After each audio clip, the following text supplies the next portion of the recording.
Assalamualaikum warahmatullahi wabarakatuh. Saya Fani Dwi Ramadhani, NIM akhir 38 dari kelas PBSI 3B. Di sini saya akan mempresentasikan hasil tugas individu saya dalam mata kuliah semantik mengenai analisis komponen makna dalam jenis merek HP Android dan iPhone. Bab 1, pendahuluan. Latar belakang masalah. Penulis di sini akan membahas mengenai analisis komponen makna dalam jenis merek HP Android dan iPhone.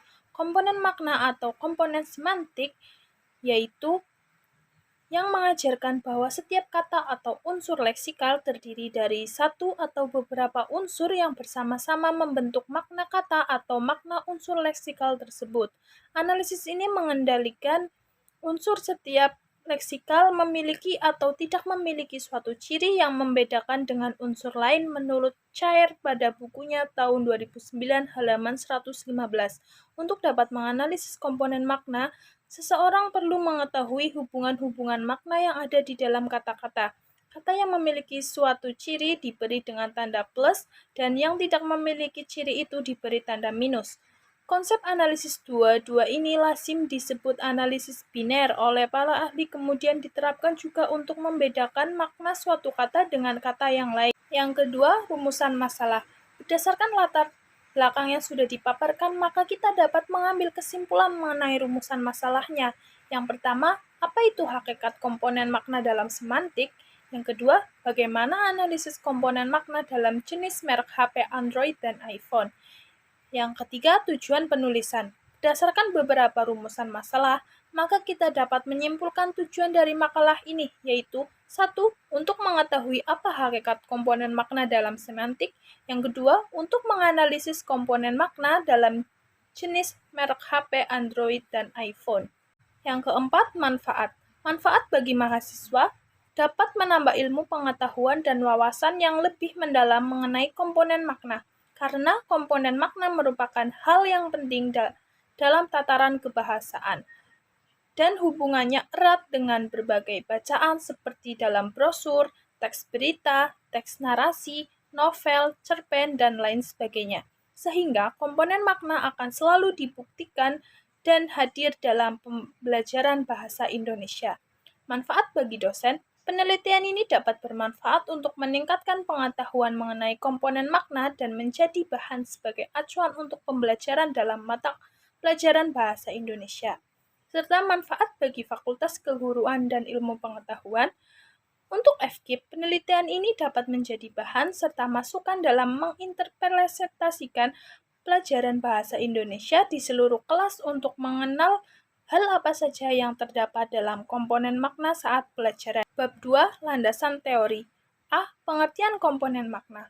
Komponen makna atau komponen semantik adalah hal yang mengajarkan bahwa setiap kata atau unsur leksikal terdiri dari satu atau beberapa unsur yang bersama-sama membentuk makna atau makna unsur leksikal tersebut.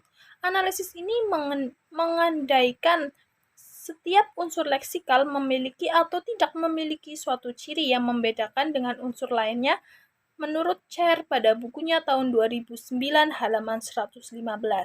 Pengertian komponen menurut Palmer ialah keseluruhan makna dari suatu kata terdiri atas sejumlah elemen yang antara elemen satu dengan elemen yang lain memiliki ciri yang berbeda-beda. Itu menurut Aminuddin pada bukunya tahun 2008 pada halaman 128. Analisis komponen semantik ternyata memiliki keterbatasan. Analisis komponen tidak dapat diterapkan pada semua kata karena komponen atau komposisi semantik kata berubah-ubah, bervariasi, bertumpang tindih baik pada kata-kata interbahasa maupun antar bahasa. Selain itu, analisis komponen bahasa lebih banyak dilakukan pada kata atau nomen, sedangkan belum banyak dilakukan pada kelas kata verbum atau adjektif.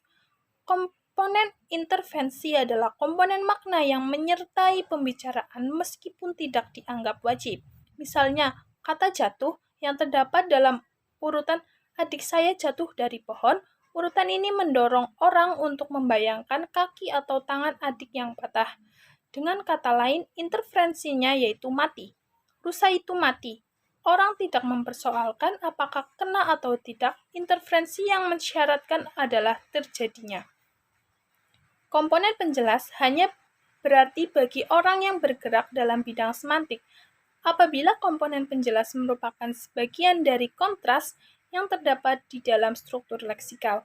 Jadi, tidak semua yang kita ketahui sebagai kata ayah dapat dianggap sebagai komponen penjelas. B. Analisis komponen makna kata. Berkaitan dengan analisis komponen makna, terdapat beberapa hal yang perlu diperhatikan, yakni 1. Pembeda makna dan hubungan antar komponen makna. Untuk dapat menganalisis komponen, maka seseorang perlu mengetahui hubungan-hubungan makna yang ada di dalam kata-kata. Misalnya, kata melompat dan melompat-lompat mempunyai hubungan makna dan pembedaan makna, sehingga diperlukan komponen pembeda.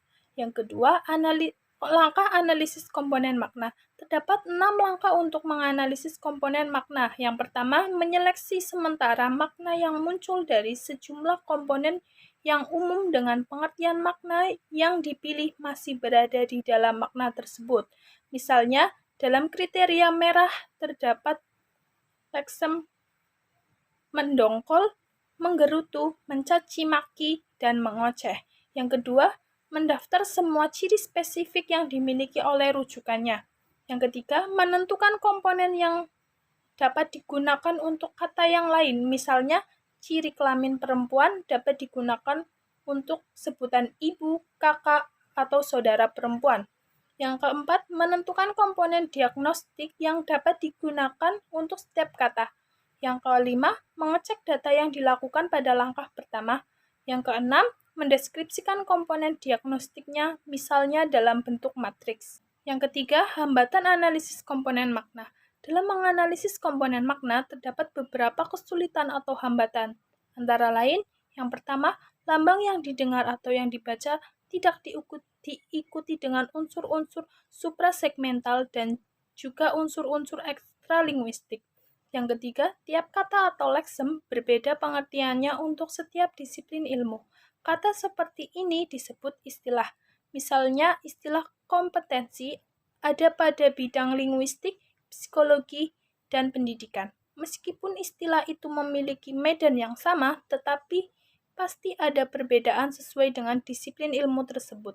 Yang ketiga, tiap kata atau leksem memiliki pemakaian yang berbeda-beda. Yang keempat, leksem yang bersifat abstrak sulit untuk dideskripsikan, misalnya liberal dan sistem.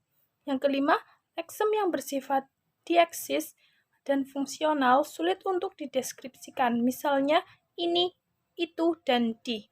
Yang keenam, leksem-leksem yang bersifat umum sulit untuk dideskripsikan, misalnya bintang, burung, ikan, dan manusia. Yang keempat, prosedur analisis komponen makna. Yang pertama, penamaan atau penyebutan. Proses penamaan berkaitan dengan acuannya. Penamaan bersifat konvensional dan arbitrer. Yang kedua, parafrasis. Parafrasis merupakan deskripsi lain dari suatu leksem, misalnya, paman dapat diparafrasis menjadi adik laki-laki ayah.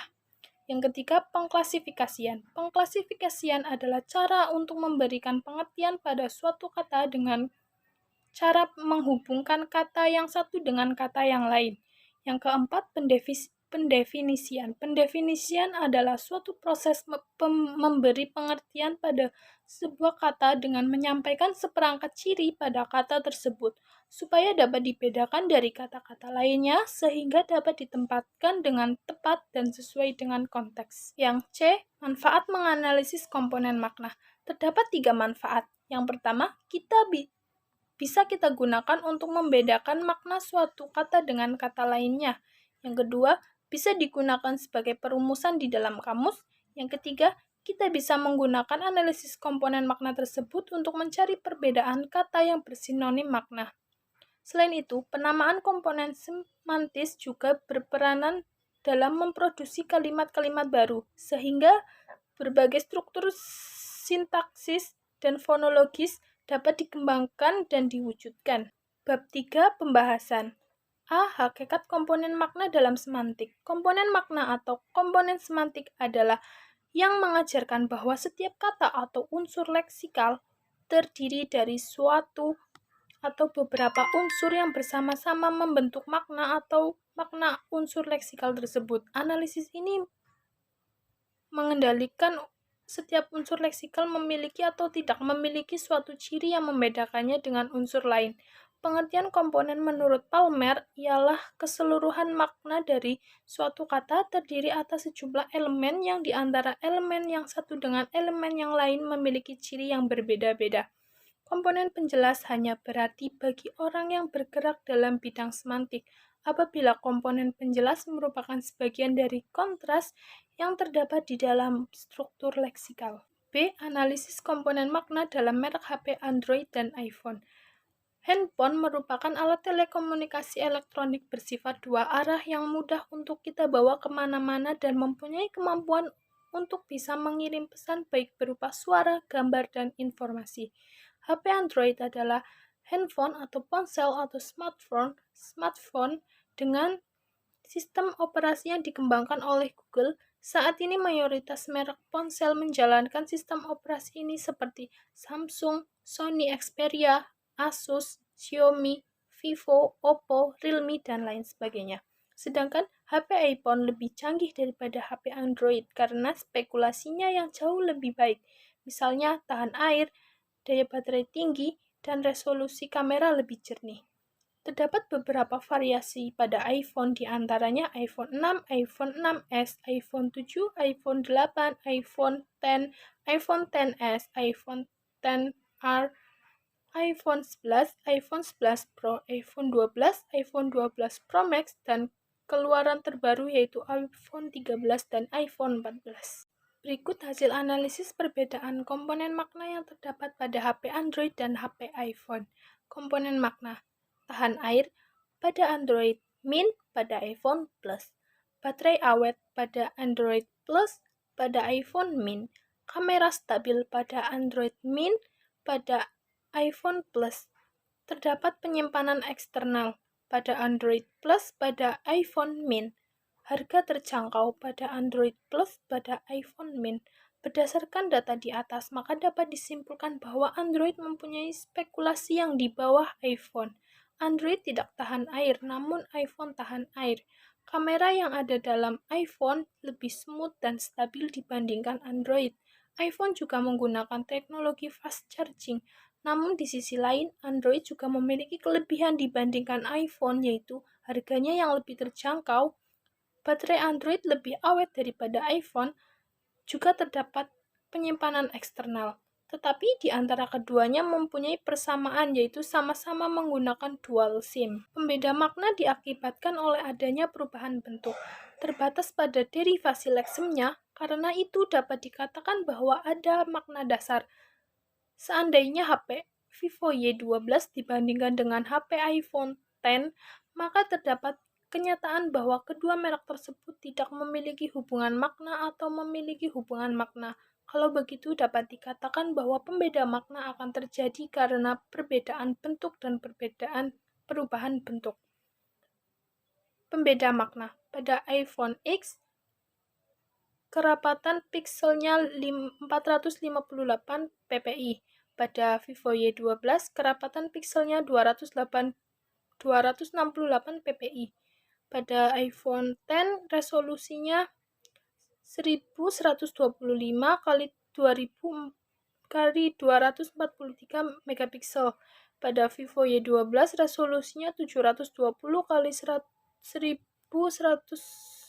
1504 piksel.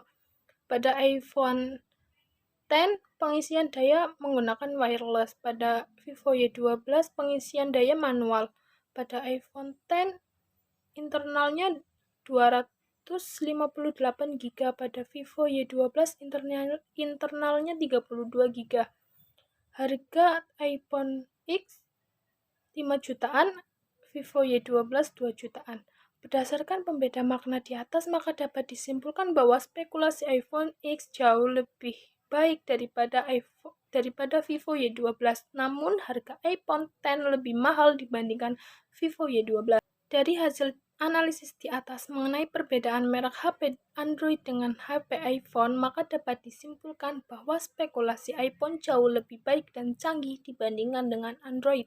Namun untuk soal harga, lebih worth it Android karena harga ramah di kantong bagi masyarakat. Penggunaan iPhone biasanya dapat digolongkan orang yang lebih mampu. Bagi konten kreator atau YouTuber juga biasanya menggunakan iPhone untuk membuat konten-kontennya, dikarenakan kamera iPhone jauh lebih smooth dan stabil untuk pembuatan video konten para kreator. Bab 4 penutup. Kesimpulan. Dari pembahasan di atas dapat ditarik kesimpulan yaitu medan makna semantik dominan, semantik file atau medan leksikal adalah seperangkat unsur leksikal yang maknanya saling berhubungan karena menggambarkan bagian dari bidang kebudayaan atau realitas dalam alam semesta tertentu. Komponen makna ialah makna yang dimiliki setiap kata yang terdiri atas sejumlah komponen yang berbentuk keseluruhan, maka kata itu kesesuaian semantik atau gramatis seseorang penutur suatu bahasa dapat memahami dan menggunakan bahasanya bukanlah karena dia menguasai sebuah kalimat yang ada dalam bahasa itu, melainkan karena ada unsur kesesuaian atau kecocokan ciri-ciri semantik dengan unsur leksikal yang satu dengan leksikal lainnya. Saran. Semoga dengan adanya makalah ini dapat mengembangkan perhatian dan menjadi rujukan terutama dalam analisis komponen makna dalam merek HP Android dan iPhone, serta makalah ini dapat dijadikan referensi untuk penelitian selanjutnya. Sekian presentasi dari saya. Terima kasih. Wassalamualaikum warahmatullahi wabarakatuh.